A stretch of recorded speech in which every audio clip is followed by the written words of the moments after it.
Okay, so this is a 2013 Ram that did not have a rear camera installed. So after upgrading to the 8.4 display, we now installed an aftermarket camera, which is that right there. And we have wired it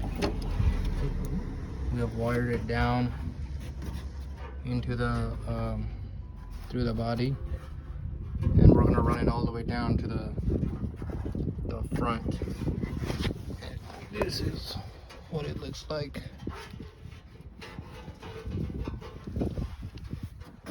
And this is already done, so once this is done, you'll...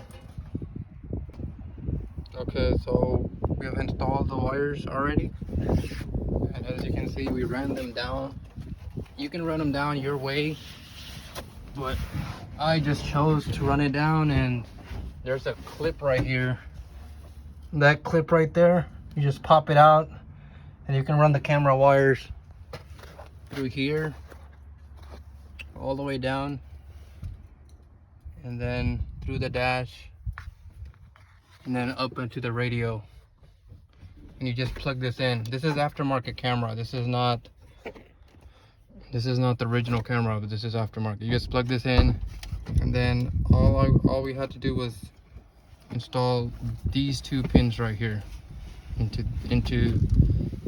these two pins, 32 and 31, and that's it. Sometimes in the Ram trucks, whenever you're installing the aftermarket camera, you will need to feed in the 12 volts from any of these plugs into the red wire, and otherwise it won't be clear. The camera won't be clear. Okay, so we have installed the camera and everything, and as you can see, it's working fine. Everything is all plugged in.